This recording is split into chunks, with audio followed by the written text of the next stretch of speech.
Call sir, phone call call call phone వస్తుంది.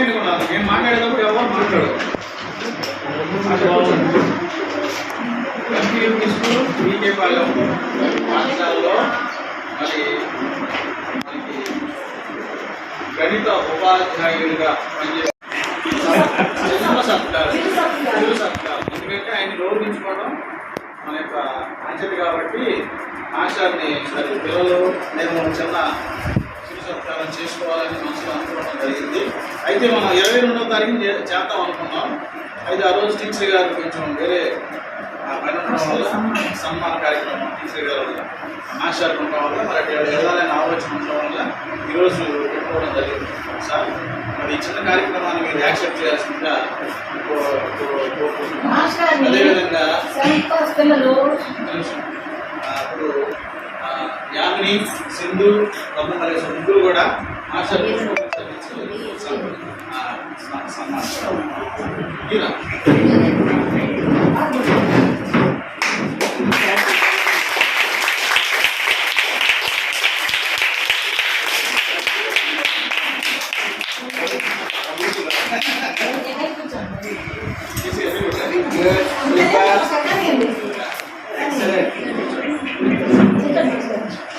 మరి ఆశ గురించి వినాలి. ఆశ గురించి నేను మాటలు చెప్తాను. మరి 2023-24 విద్యా సంవత్సరం అనేది ఒక రకంగా బీకేపీ స్కూల్ ఛాలెంజ్ లాంటిది. ఎందుకంటే మరి 8 మంది ఉపాధ్యాయులు మరి స్కూల్లో ఉండేవాళ్ళు, స్కూల్ అసిస్టెంట్లు ఒక 4, ఎగ్జిట్లో ఒక 4, మొత్తం 8 మంది టీచర్స్ కూర్చొచ్చారు. మరి ఇక్కడ పనిచేస్తూ ఉండేవాళ్ళు. అయితే మరి అనివార్య కారణాల వల్ల పాఠశాలలో రోగు తగ్గడం వల్ల వినండి, మనకి రోగు తగ్గడం వల్ల ఏమవుతుందంటే 4 ప్లస్ స్కూల్ అసిస్టెంట్లు ప్లస్ ఒక ఎన్సీటీ సూపర్ టీచర్ గారు 5 మనకి వేరే స్కూల్కి ట్రాన్స్ఫర్ అయిపోవడం జరిగింది. పోస్ట్ పోలి ఇక్కడ మరి ఏం జరిగింది, ఇప్పుడు 3 ఉన్నాం. 3 టీచర్లతో మరి 8 తరగతులు ఎలా నడిపించాలి ఈ సంవత్సరం అనేది అసలు మాకు పెద్ద ఛాలెంజ్ అయిపోయింది. మరి ఆ జూన్, జూలై ఈ 2 నెలలు ఎలాగో మరి మేము నడిపించడం జరిగింది. 8th క్లాస్ పిల్లలు సార్ మరి లెక్కలు చెప్పే మాస్టర్ మాకు లేరు కదా, మరి ఎట్లా సార్ అంటే మరి మేము కూడా ఎంఈఓ గారికి తెలియజేయడం జరిగింది. ఎంఈఓ గారు కూడా ఇస్తామంటే ఇది అన్నారు. కానీ మరి జూన్ గడిచిపోయింది, జూలై గడిచిపోయింది. పిల్లలు వచ్చి మరి వాళ్ళు 8th క్లాస్ పిల్లలు ఎక్కడో వేరే చోట జాయిన్ అవ్వడం జరిగింది. మరి 7th క్లాస్ వాళ్ళు కూడా లెక్కలు చెప్పడం అనేది, లెక్కలు అనేది చాలా ఇంపార్టెంట్ సబ్జెక్ట్ కదా. అది లెక్కలు అనేది చాలా ఇంపార్టెంట్ సబ్జెక్ట్. మిగతా సబ్జెక్ట్ ఎవరైనా చెప్పవచ్చు, కానీ లెక్కల మాస్టర్ చదివితేనే బాగుంటుంది అది. మరి ఆ క్రమంలో నేను మరి అలీం గారిని నేను ఆల్రెడీ మాస్టర్ని మాట్లాడుకోవడం స్కూల్కి అలాట్ చేయడం జరిగింది. నేను సార్తో మరి సార్ మరి మా స్కూల్లో అవసరం ఉంది సార్, నీడు చాలా లెక్కలు చెప్పిన మాస్టర్ ఉంటారు, రావాలి మీరు అని చెప్పేసి మాస్టర్ని రిక్వెస్ట్ చేయడం.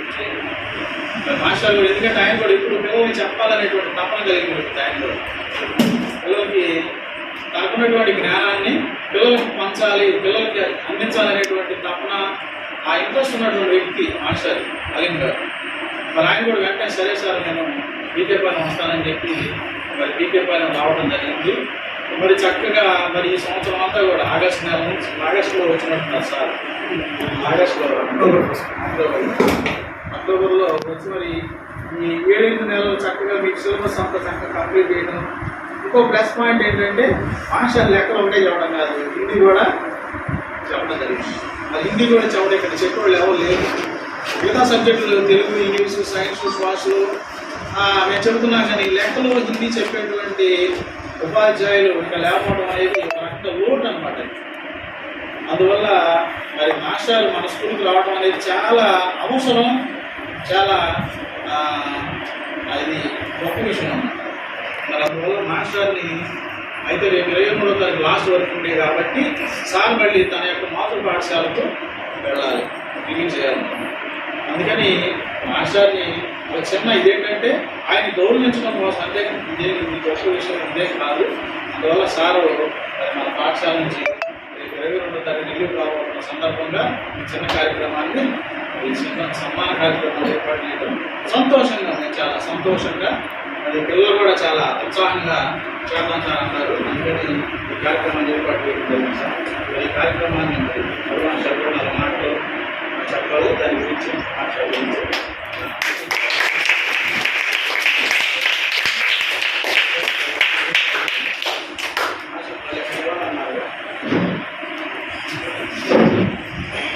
Thank you sir. మంచి కార్యక్రమాన్ని చేద్దామని ఆలోచన చేసినటువంటి పాఠశాల ప్రధాన ఉపాధ్యాయులు శ్రీనివాస్ గారికి, కృష్ణ గారికి, మరి పిల్లల తరఫున నా తరఫున అభినందనలు తెలియజేసుకుంటున్నాను. అదేవిధంగా మాస్టర్ గారు అవసరం ఎంత ముఖ్యమైన అనేది అతనికి తెలిసిన విషయం ఇక్కడ సార్ చెప్పారు. ఇంట్లో 8 మంది ఉన్నటువంటి మన పాఠశాలలో ఒక్కొక్క సబ్జెక్ట్కి ఒక్కొక్క టీచర్ ఉండేటువంటి స్కూల్ ఇది. మరి మొన్న జరిగినటువంటి మ్యాపింగ్లో సబ్జెక్టుకి సంబంధించినటువంటి టీచర్స్ అందరూ అంటే స్కూల్ అసిస్టెంట్లు అంటారు సబ్జెక్ట్ చెప్పే టీచర్స్. మరి 4 టీచర్స్ వెళ్ళిపోవటం, మరి ఒక ఎస్జిటి టీచర్ గారు కూడా వెళ్ళిపోవటం, పోతే 3 కూడా ఎస్జిటి సెకండరీ గ్రేడ్ టీచర్స్ 3 మిగిలిపోయాం. మరి మీరేమో 40 మంది దాకా ఉన్నారు. మరి పిల్లలేమో 8వ తరగతి దాకా ఉన్నాయి. మరి సెకండరీ గ్రేడ్ టీచర్స్ ఒక్కొక్క సబ్జెక్ట్ని బోధించడం అంటే చాలా కష్టదాయకం. ఇటువంటి క్రమంలో మరి తల్లిదండ్రుల నుంచి మనకి ఒకటే ఒత్తిడి. మరి ఎస్జిటి టీచర్లు 3 మిగిలిపోయారు, పిల్లలేమో 8వ తరగతి వరకు ఉన్నారు. మరి సబ్జెక్టులు చెప్పేవాళ్ళు లేరు, పోర్షన్ అవటం లేదు. పాఠాలు చెప్పే ఉపాధ్యాయులు సబ్జెక్ట్ చెప్పే ఉపాధ్యాయులు లేకపోవడం వల్ల లెక్కలు చెప్పేవారు. పిల్లల్ని మేము వేరే స్కూల్కి తీసుకెళ్తాం అనేటువంటి ఆలోచన. వెంటనే ఎంఈఓ గారు మరి మన హెచ్ఎం గారు కూర్చొని ఈ సమస్యను ఎలా పరిష్కరించాలి అనేటువంటి దిశగా ఆలోచించిన క్రమంలో మరి కనీసం కీలకమైనటువంటి గణితోపాధ్యాయులు ఒకరు ఉంటే చాలా బాగుంటుంది అని అనుకోవడం. ఎందుకంటే లెక్కలు అనేది చాలా ఇంపార్టెంట్. మరి ఇంగ్లీష్ అంటే శ్రీనివాస్ గారు నేను చెప్పగలను అన్నారు. మరి తర్వాత సైన్స్, యూఎస్ సైన్స్ మరి కృష్ణ గారు నేను చెప్తా ఉన్నారు. మరి తెలుగు సోషల్ ఏమో మరి నేను తీసుకోవడం, కీలకంగా ఇంకా హిందీ, మ్యాథ్స్ లేకపోవడం. అయితే మాస్టర్ గారిని మేము లెక్కలు ఒకటే చెప్పమని చెప్పేసి రిక్వెస్ట్ చేసి తీసుకొచ్చాం. కానీ మరి అదనంగా హిందీ కూడా మనం ఆయనకి అప్పగించడం జరిగింది. మరి ఎటువంటి ఇబ్బంది పడకుండా 2 సబ్జెక్టులు ఆయన చక్కగా చెప్పగలిగారు. లేటుగా వచ్చారు కానీ పోర్షన్ కూడా చక్కగా అంతా కంప్లీట్ చేయగలిగారు. మాస్టర్ గారు లేకపోతే ఈ సంవత్సరం అంతా ఇబ్బంది పడేవాళ్ళం. అలాగే నెక్స్ట్ ఇయర్ కూడా మాస్టర్ గారిని మరి రమ్మని రిక్వెస్ట్ చేద్దాం. అలాగే ఎంఈఓ గారు కూడా రిక్వెస్ట్ చేద్దాం. నెక్స్ట్ ఇయర్ కూడా 8వ తరగతి ఖచ్చితంగా మనం నిర్వహించుకుందాం. మాస్టర్ గారు ఉంటే అంటారు నెక్స్ట్ ఇయర్ 8వ తరగతి ఎంఈఓ గారికి చెప్దాం. ఏమండి 8వ తరగతి మరి మేము చెప్పుకోవాలనుకుంటున్నాం. మరి అలీం సార్ గారిని కనుక మా స్కూల్లో ఉంచితే మేము లింక్ పెట్టుకుంటామని చెప్పేసి ఎంఈఓ గారికి రిక్వెస్ట్. అలాగే మరి మీ తల్లిదండ్రులను కూడా రిక్వెస్ట్. అప్పుడు సంవత్సరం ఎలా ఉంది గురువును కూడా సబ్జెక్టులన్నీ ఇచ్చినటువంటి నెలలో సబ్జెక్టులన్నీ కంప్లీట్ చేసామా? హోంవర్క్ ఇచ్చామా? మీకు సంబంధించినటువంటి నోట్బుక్లు, టెక్స్ట్ బుక్లు, రేట్లు కొట్టి డేట్లతో సహా అన్ని చేసామా? అయితే మేమైతే పోర్షన్ అంతా కంప్లీట్ చేయగలిగాము. ఇంకా కొద్దిమంది మాత్రం మొండి రాయకు. అది ఎవరు తప్పు? మరి చదవట్లేదు, రాయట్లేదు అని అంటే నువ్వు చదవకపోతే ఎవరు తప్పు? నాదా? నేను పాఠం చెప్పేశానా? మాస్టర్ గారు మరి మాస్టర్ గారు పాఠం చెప్పేశారా? ప్రశ్నలు గుర్తు పెట్టారా? హోంవర్క్ ఇచ్చారా? రాయాల్సిన బాధ్యత ఎవరిది? చదవాల్సిన బాధ్యత ఎవరిది? అంతేనా? మీరు చదివితే మీకు మార్కులు వస్తాయి, మీరు చదివితే మీకు చదువు వస్తుంది. అంతేనా? మరి మేము మా పాత్ర మేమైతే చక్కగా పోషించామని మేము అనుకుంటున్నాము. మీ పాత్ర మాత్రం మీరు చక్కగా పోషిస్తే బాగుంటుంది. అవునా కదా? ఇంకొకటి ఏంటంటే మరి మన మాస్టర్ గారిని మన అలీం సార్ గారు ఇక్కడ చెప్పండి గరిగిపాడు స్కూల్లో మాస్టర్ గారు మనం ఇక్కడ దాకా తీసుకొచ్చాం కాబట్టి మన కోసం పనిచేశారు. మరి ఎన్ని సాధక బాధలు ఉన్నా, ఎన్ని ఇబ్బందులు ఉన్నా, ఒక్కోసారి మేము సెలవు పెట్టినా అన్ని కూడా తన బాధ్యతగా తను వృధా వేసుకుని మనందరి ఎడల అంటే మీరు గౌరవించారు, గౌరవించాం. అందరం కూడా సార్తో అతి సన్నిహితంగా సత్సంబంధాలుగా కొనసాగించాం. సార్ కూడా మంచి మనసు కలిగినటువంటి మంచి మాస్టారు మనకు వచ్చారు. మరి ఆయన గౌరవించుకోవడం మన యొక్క విధి కాబట్టి మన బాధ్యత. కాబట్టి ఈరోజు మనం మాస్టర్ గారిని మీరేమో చక్కగా పూల బొకేతో చాలా చక్కగా చేశారు. టీచర్ గారు మంచి పూల బొకేతో మరి మాస్టర్ గారిని ఇచ్చారు, శుభాకాంక్షలు తెలియజేశారు, స్కూల్స్ వెళ్ళారు, స్వాగతం పాట పాడారు. Very good. మరి మేము కూడా చిన్న స్వీట్ బాక్స్తో అట్లాగే శాలువాతో కూడా మనం మాస్టర్ గారిని సత్కరించుకుందాం. మరి ఎందుకంటే ఒక గౌరవప్రదమైనటువంటి ఆలోచన విధానం, మరి మంచి కార్యక్రమానికి ఒప్పుకున్నందుకు మాస్టర్ గారిని థ్యాంక్స్ చెబుదాం. ఎన్నిలో అయితే ఏడుస్తుంది ఆనందంతో.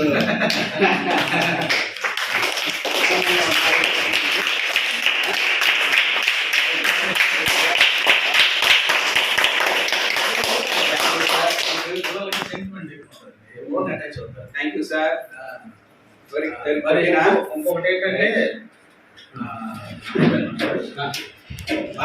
మాస్టర్ని నెక్స్ట్ ఇయర్ కూడా మన స్కూల్కి రావాలి రిక్వెస్ట్గా చేద్దాం. మరి ఎంఈఓ గారు మాస్టర్ అన్నారు కాబట్టి ఎంఈఓ గారిని అడిగి మళ్ళీ నెక్స్ట్ ఇయర్ వచ్చే విద్యా సంవత్సరం కూడా మాస్టర్లోనే మనం జూన్ నెలలో మళ్ళీ వచ్చేటట్టుగా అందరం రిక్వెస్ట్ చేసుకుని మాస్టర్ మళ్ళీ ఇక్కడ మాస్టర్ కాబట్టి ఇబ్బంది లేదు, మీరు ఇబ్బంది పడాల్సిన అవసరం ఏం లేదు. నెక్స్ట్ ఇయర్ కూడా ఏ కూడా ఉంటుంది. ఓకేనా? మీ పిల్లలు ఇంటి దగ్గర కూడా చెప్పండి, మాకు చెప్పారు మాస్టర్ మళ్ళీ వస్తారు అని చెప్పి చెప్పండి, ఇబ్బంది లేదు. ఇప్పుడు విజయ్ గారు కూడా మాస్టర్ గురించి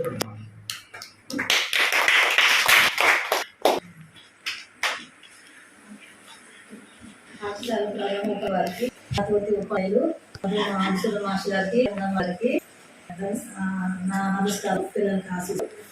ఈ కార్యక్రమం ఏం తీసుకుంటున్నామో మాస్టర్ ఎందుకు చక్కగా చెప్పారు. మొదటిగా మాస్టర్ గారికి నేను ఒక విషయం చెప్పాలని ఎంఈఓ గారు పంపడం సార్ సంతోషం పెట్టుకొని వరకు చక్కగా మీకు చక్కగా బోధించారు. మీకు చాలాసార్లు మాస్టర్ని విసిగించుంటారు, మాస్టర్ నొచ్చుకుని ఉంటారు. మాస్టర్ విసిగించినందుకు మా పాఠశాల నేను అర్థమైందా? ఎందుకంటే మీరు తెలియని వాళ్ళు, మరి ఎలా ఉంది తెలియదు. మంచి మాస్టర్ మనకు వచ్చినప్పుడు మనం బాగా గౌరవించుకోవాలి. టీచర్లు ఎందుకు తిడతారు, కొడతారంటే మీ మంచి కోసమే. లేకపోతే మేము గమ్ముగా కూర్చొని మా సార్ వచ్చింది మంచి భవిష్యత్తు ఇవ్వాలని. మాస్టర్ వాళ్ళు కొన్నిసార్లు తిడతారు, కొన్నిసార్లు కొడతారు, దండిస్తారు, దగ్గరికి తీసుకుంటారు. అర్థమైందా? అన్ని అమ్మలాగా ఉంటారు. టీచర్ అంటే అమ్మతో సమానం. అందుకని మీరు ఎప్పుడు కూడా టీచర్ మీద ద్వేషం పెట్టుకోకూడదు. అలాగని ఇంటికి వెళ్ళి సాగించడం, తగల స్కూల్లో తీసుకురావడం చేయకూడదు. మరి మాస్టర్ మీరు విసిగిచ్చున్నారంటే, ఎవరన్నా విసిగిచ్చుంటే మాస్టర్ సారి మీరు చెప్పుకోండి. నేను పాఠశాల తరఫున చెప్పాను. మీలో ఎవరైనా కనుక మాస్టర్కి వ్యతిరేకంగా మాట్లాడి లేదా ఏదైనా చేస్తుంటే కనుక అలాంటివి ఏమైనా చేస్తుంటే సార్ చెప్పండి.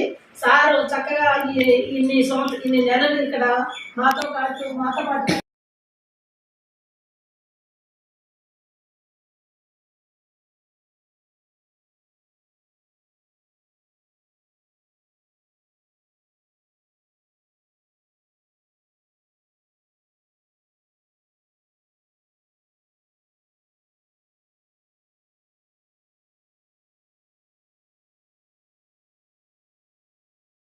సభ్యులాగా అన్నదమ్ములు అక్కజేలాగా చక్కగా మాతో ఐక్యంగా కలిసి చేసినందుకు మాకు చాలా సంతోషం ఉంది. సార్ మళ్ళీ నెక్స్ట్ ఇయర్ కూడా మాతోనే కలిసి చేయాలని మనందరం నేను కోరుకున్నాను, మనందరము కోరుకున్నాము. అలాగే ఎంఈఓ గారిని రిక్వెస్ట్ చేసి సార్ మళ్ళీ నెక్స్ట్ ఇయర్ ఇక్కడే ఉండేలా చేద్దాము. ఈ అవకాశం ఇచ్చిన మాస్టర్కి ధన్యవాదాలు.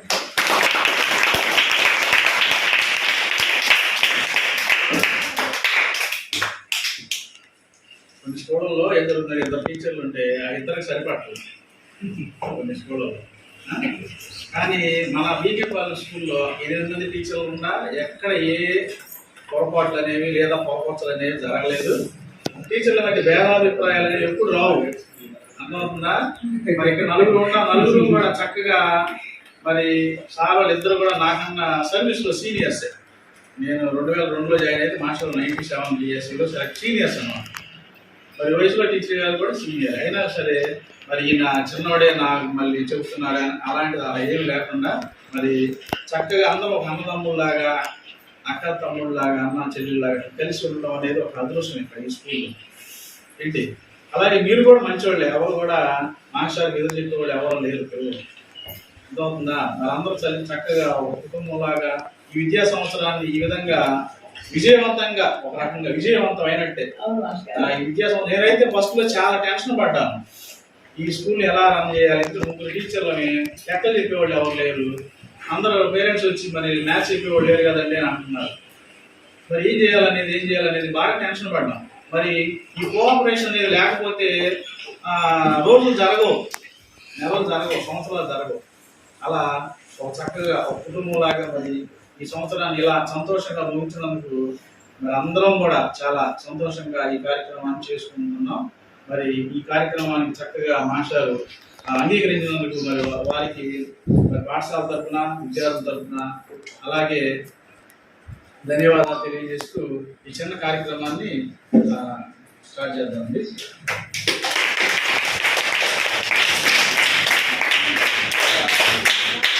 మరి మాస్టర్ అలీం గారు 2 మాటలు చెప్తారు. ఇదో చెప్పండి.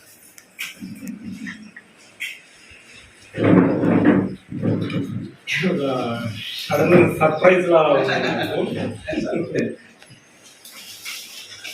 ఏదైనా నాకు ఇంత ఈ 2-3 నిమిషాల ముందు నాకు వెళ్తున్నాననే బాధ ఫీలింగ్ లేదు. ఇప్పుడు అనిపిస్తుంది అదే నన్ను ఇలా పంపిస్తున్నారు.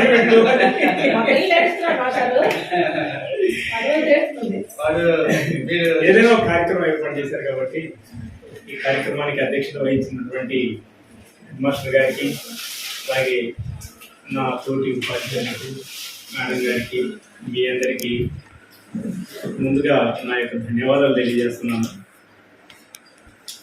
నాకైతే నేను వెళ్తున్నాననే ఫీలింగ్ నాకేం లేదు, ఎందుకంటే మామూలుగా మనందరికీ సెలవులు ఇస్తారు, సెలవుల్లో వెళ్తాం. మళ్ళీ జూన్లో నేను వస్తాను, డెఫినెట్గా వస్తాను.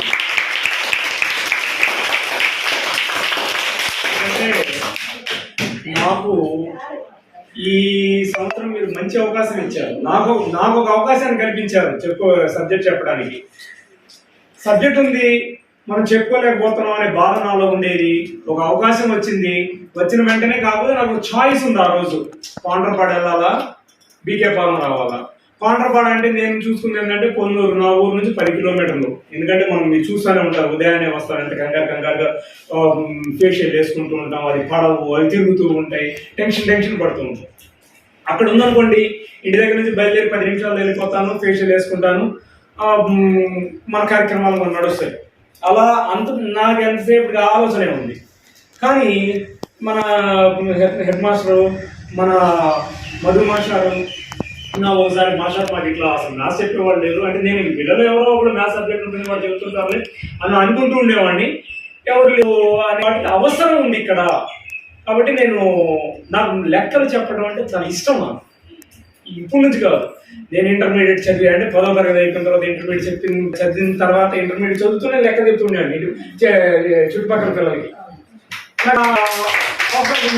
అలాగే నాకు కూడా నేను స్కూల్లో తిరుగుకుంటూ 10th క్లాస్ ట్యూషన్లో ఉండేవాడిని. ఇచ్చాను అవకాశం, వయసు రీత్యా కానీ బాధ్యతలు పెరిగి ఆ అవకాశం చెప్పుకునే అవకాశం లేకుండా పోయింది. అలాంటి సమయంలో నేను అక్కడ సర్ప్లస్ కావడం,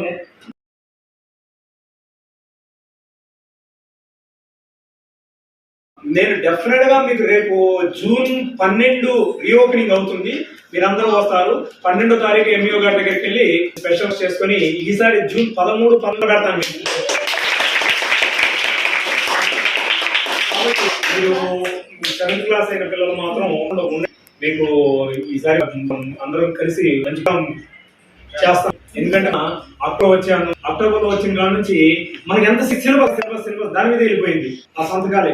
నుంచి అప్పుడు అనిపించింది నేను లెక్క చేతుల తరగతి పిల్లలు కానీ 7వ తరగతి పిల్లలు కానీ మీరు రసే విధానం 1-2 సంవత్సరాలు కనుక మొదలుపెట్టి వీళ్ళకి లెక్క ఇంకా బతకగలిగే వాళ్ళం, వీళ్ళని ఇంకా బాగా చేయగలిగేవాళ్ళం అని. ఎందుకంటే మీలో ఉన్నటువంటి ఉత్సాహం నేను చూశాను, మీలో ఉన్న ఇంట్రెస్ట్ నేను చూశాను. అందరూ చాలా బాగా రిసీవ్ చేసుకున్నారు, చాలా బాగా చెప్పినట్టు హోంవర్క్లు చేయడం కానీ, సంతకాలు చేయించుకోవడం కానీ చాలా బాగా చేశారు. కాబట్టి ఈసారి మనం ఫ్రమ్ ద బిగినింగ్ జూన్ నుంచే ప్రోగ్రామ్ని తయారు చేద్దాం. మిమ్మల్ని ఇంకా బాగా నా సబ్జెక్టులో, నేను చెప్పిన సబ్జెక్టులో మ్యాథ్స్లో కానీ హిందీలో కానీ ఇంకా నిష్ఠాతులుగా తయారు చేయడానికి నేను ప్రయత్నిస్తాను. ఈ సంవత్సరంలో నేను వచ్చిన దాని నుంచి మ్యాథమెటిక్స్ మీదే మీకు ఎక్కువ కాన్సన్ట్రేషన్ చేశాను. ఎందుకంటే లెక్కలు అనేది చాలా ఇంపార్టెంట్ సబ్జెక్టు. లెక్కలు అనేది నాకు బాగా టచ్లో ఉన్న సబ్జెక్టు. హిందీ వచ్చేటప్పటికి నాకు అంత సబ్జెక్ట్ టచ్లో లేదు. అందుకని హిందీలో మీకు నేను అనుకున్నంత విధంగా నేను చెప్పలేకపోయాను మీకు హిందీ అంతసేపటిగా ఆ పుస్తకంలో ఉన్నది చదివించడం, ఆ పుస్తకంలో ఉన్నది రాయించడం అంతవరకే చేశాం కానీ హిందీలో ఒక టైంలో నేను అనుకున్నాను. ఎందుకంటే ఒకసారి చెప్పాను కూడా, మనం ఈవినింగ్ 3 నుంచి హిందీ చెప్పుకుంటూ ఉండేవాళ్ళం. 3 గంటల నుంచి హిందీలోనే మాట్లాడదాం అనేటటువంటి ఒక ప్రోగ్రామ్ కూడా పెట్టాం, హిందీలోనే మాట్లాడుకుందాం అని. కానీ అది అంత సక్సెస్గా చేయలేకపోయాం. ఎందుకంటే ఎక్కువ లెక్కల మీద కాన్సన్ట్రేట్ చేయడం వల్ల లెక్కలు సిలబస్ కాకపోవడం, సిలబస్ చెప్పుకోవడానికి మధ్యలో సెలవులు రావడం, ఈ డిస్టర్బెన్సెస్ ఇవన్నీ ఉన్నాయి. అలా కాకుండా నెక్స్ట్ ఇయర్ ఏం చేద్దామంటే ఫ్రమ్ ద బిగినింగ్ జూన్ నుంచే మనం హిందీ, అంటే నా సబ్జెక్ట్ గురించి నేను మాట్లాడుతున్నా, నేను హిందీ లెక్కలు ఇవన్నీ మొదటి నుంచే బాగా చేసి వాటి మీద మీకు ఏమేమి కావాలో టెక్స్ట్ బుక్ లో ఉన్నదే కాకుండా అదనంగా కూడా చాలా చెప్పగలిగినటువంటి స్తోమత నాకు చెప్తాను నేను. కాబట్టి మీరు ఆ మాట విని హెడ్ మాస్టర్ గారు రిక్వెస్ట్ చేస్తున్నారు, అందరు చెబుతున్నారు ఇక్కడే ఉండండి, 7th క్లాసులు వెళ్ళమనండి, 8th క్లాసులు మనం చేద్దాము. అలాగే 6వ తరగతి పిల్లలు కూడా అందరూ రండి. మీకు మ్యాథమెటిక్స్ లో, ఫిజిక్స్ లో, ఇంగ్లీష్ లో, సోషల్ ఏమేమి కావాలో అందరూ నిష్ణాతులు.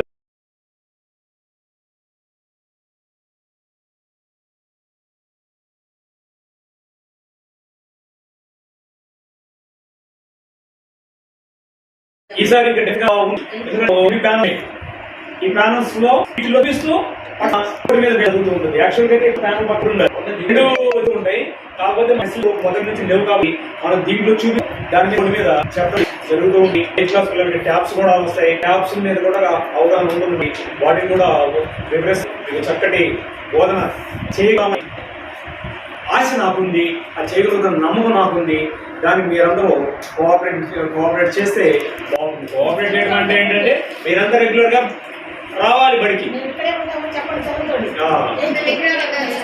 ఉండండి. మీరు ఉంటారంటేనే నేను వస్తాను, లేకపోతే వచ్చి ఉపయోగం ఏముంది నాకు. ఎందుకంటే మీరందరూ వస్తాను అంటే 6th క్లాస్ వాళ్ళందరూ 7th కి, 5th క్లాస్ వాళ్ళందరూ 6th కి అలా ప్రమోట్ అయ్యి అందరూ ఇక్కడ ఉండేటట్టయితే నేను కూడా పోయి మా ఎంఈఓ గారికి, ఎంఈఓ గారు తెలుసు కదా, ఎడ్యుకేషన్ ఆఫీసర్, ఆయనకి రిక్వెస్ట్ చేసినప్పుడు మేము అడిగితే కాదన్నాడు ఆయన. డెఫినెట్గా జూన్ నుంచే మొదలేసుకుందాం మనం ఈసారి, ఓకేనా? ఏదైనా ఈ ఆపర్చునిటీ, ఈ అవకాశాన్ని కల్పించినందుకు పాఠశాల ప్రధాన ఉపాధ్యాయులకి, నా తోటి ఉపాధ్యాయులందరికీ, ఉపాధ్యాయులకు, ఆ తర్వాత మీ అందరికీ మరొక్కసారి ధన్యవాదాలు తెలియజేస్తూ, నాకు ఇంతవరకు ఈ స్కూల్ నుంచి వెళ్తున్నాననే ఫీలింగ్ నాకైతే లేదమ్మా. 10 నిమిషాల ముందు వరకు ఇప్పుడు కనిపించారు నువ్వు వెళ్ళిపోతున్నావు అని. ఎందుకంటే నేను ఎంతసేపు ఆ భావంలోనే ఉన్నాను. 2 రోజులు ఎండాకాలం సార్ మీరు వెళ్ళిపోతాను, నేను వెళ్ళిపోతాను. రేపు బడి తెరవగానే అందరం వచ్చేస్తాం, కాదు 2 రోజులు లేటుగా వస్తాను నేను. అంతేగాని నేను మిమ్మల్ని వదిలిపెట్టి వెళ్తున్నాను అనేటువంటి భావన అయితే నాకైతే లేదు అసలు. నేను నెక్స్ట్ ఇయర్ డెఫినెట్గా వస్తాను. మీరందరూ నాకు ఎంతో ఇష్టమైన విద్యార్థులు, అందరూ నన్ను చాలా బాగా రిసీవ్ చేసుకున్నారు. ఇందాక టీచర్ గారు చెప్పారు, ఎవరన్నా ఎవ్వరూ విసిగించలేదు అసలు. నేను పిల్లలందరినీ నేను ఈక్వల్గానే చూశాను. నా వల్ల మీరేమన్నా ఇబ్బందులు పడ్డారా? ఆ ఇబ్బంది పడి ఉంటారని నేనైతే అనుకోవడం లేదు. కాబట్టి అలాంటి ఏం ఉండవు. ఇవన్నీ మన లైఫ్లో ఇవన్నీ రొటీన్. లెక్క చెప్పడం, నేను చెప్పినప్పుడు మీరు చేయనప్పుడు కోపడతాం. ఏది చేసినా కూడా మీకోసమే కదా. నేను కోపడ్డాను నేను ఆశించేది ఏంటి, నెక్స్ట్ రెండో రోజు నువ్వు చక్కగా చేసుకొస్తామని. చేయడం వల్ల ఉపయోగం ఎవరికి? మీకు. ఆ సబ్జెక్ట్ నేర్చుకోవడం వల్ల ఉపయోగం మీకు. కాబట్టి ఇక్కడ కాకపోతే నాకు అన్ని రకాల పిల్లలు చూశాను, రకరకాల మెంటాలిటీస్ చాలా బాగా ఎంజాయ్ చేశాను. నేనైతే ప్రతిరోజు ఆ పిల్లలకి రోజు ఇవాళ ఈ పిల్లలకి ఇచ్చేయాలి, ఈ పిల్లలకి ఇచ్చేయాలి.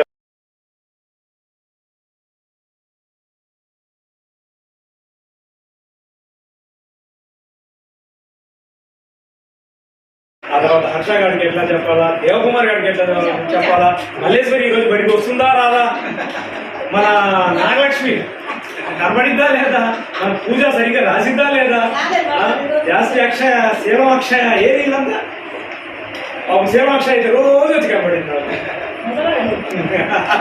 ఆ పాత్రలు. కానీ మీరు ఆ ప్రోగ్రామ్ చేస్తారని నాకు చాలా ఆశగా ఉండేది. మాస్టర్ పిల్లలు మంచి డ్రామా ఒకటి ప్రాక్టీస్ చేశారు.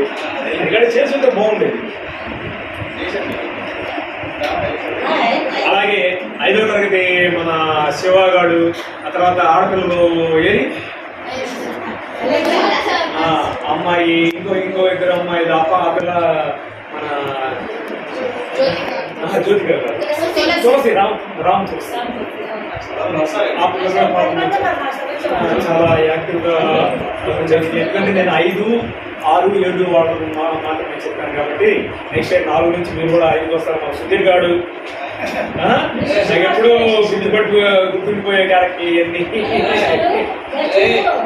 ఐశ్వర్య అంటే ఈ పిల్లల రోడ్డు మీద ఎప్పుడు అడుగుతూ ఉండేది నాకు. ఆ పిల్లల మీద కూర్చొని అది అందరి నుంచి నాకు స్వీట్ మెమరీస్. అంటే మిమ్మల్ని వదిలిపెట్టి వెళ్ళేవాడికి నువ్వు మెమరీస్.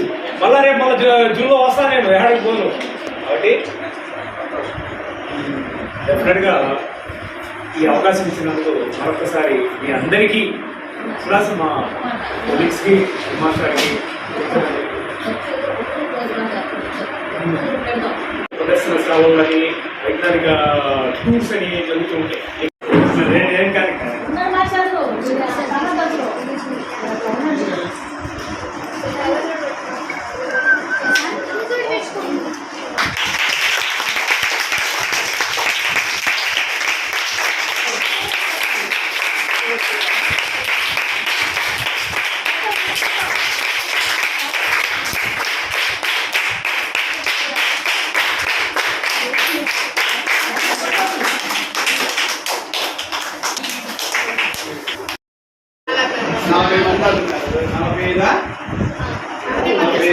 ఇంకో 15 మంది వస్తున్నారు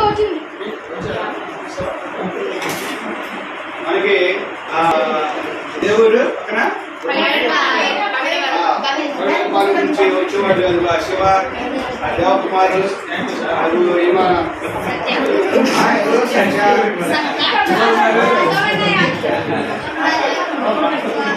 గొల్ల తెలుస్తుందా?